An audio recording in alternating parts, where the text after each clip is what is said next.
أورد رحمه الله تعالى حديث أبي هريرة رضي الله عنه: لقد رأيت 70 من أهل الصفة ما منهم رجل عليه رداء إما إزار وإما كساء، قد ربطوا في أعناقهم، فمنها ما يبلغ نصف الساقين ومنها ما يبلغ الكعبين، فيجمعه بيده كراهية أن ترى عورته. رواه البخاري. وأهل الصفة أيها الإخوة المستمعون الكرام هم الفقراء من الصحابة الذين يأتون إلى المدينة مسلمين فلا يكون لهم مأوى ولا مسكن، وأيضا ليس عندهم من الكساء واللباس إلا مثل ما ذكر في هذا الحديث. والرداء هو ما يستر عالي البدن، والإزار ما يستر أسفله. فيقول: ما منهم رجل عليه رداء إما إزار وإما كساء، من قلة ذات اليد.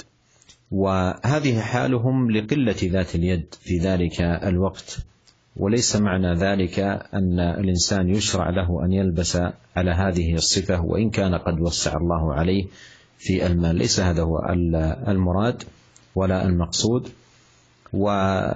وإنما جاء في الحديث إن الله يحب أن يرى أثر نعمته عليه، فليس معنى ذلك أن يكون بهذه الصفة، وإنما هذه حالهم في ذلك الوقت حيث لم يكن الواحد منهم يجد اللباس الأحسن من هذا اللباس المذكور في هذا الحديث.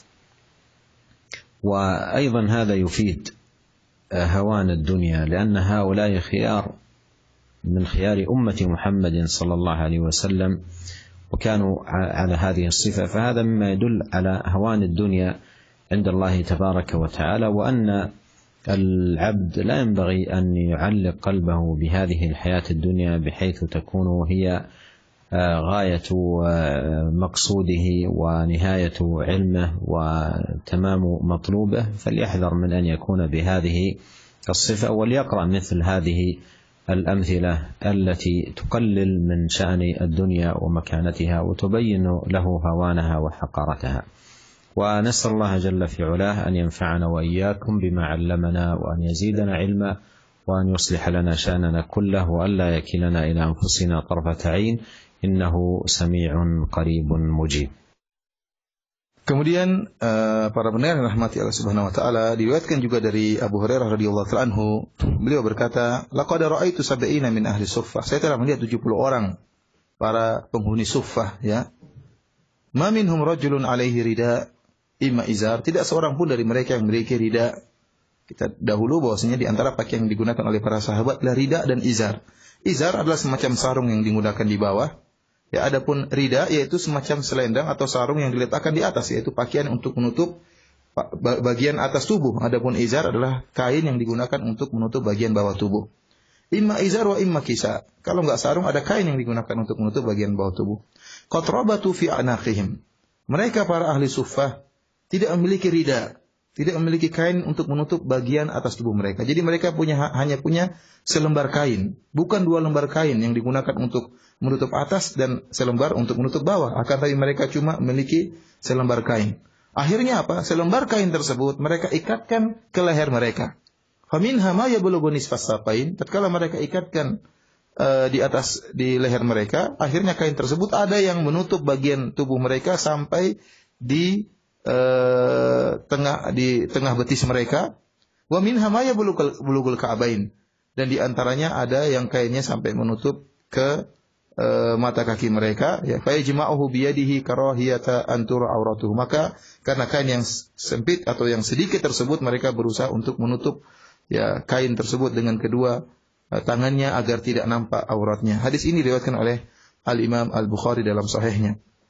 Para pendengar yang dirahmati Allah Subhanahu wa taala, ahlu suffah yaitu adalah orang-orang miskin dari kalangan para sahabat yang tinggal di bagian belakang, ya, masjid yang dikenal dengan Suffah, di belakang Masjid Nabawi, yang mereka datang kota Madinah dalam keadaan Islam. Akan tapi mereka orang-orang yang miskin, tidak memiliki pakaian dan tidak memiliki tempat tinggal. Akhirnya Nabi SAW membuat seperti tempat di belakang masjid yang dikenal dengan suffah sebagai tempat mereka tinggal. Mereka tidak memiliki pakaian yang lengkap, hanya memiliki satu kain saja. Kalau nggak sarung ya kain yang mereka hanya bisa menggunakan untuk menutup bagian bawah tubuh mereka. Adapun untuk atas tidak cukup. Sehingga mereka mengikatkan kain mereka di atas leher mereka, sehingga kainnya tergantung tadi, dan mereka sering tutup dengan tangan mereka agar tidak nampak aurat mereka. Kenapa? Karena miskinnya mereka.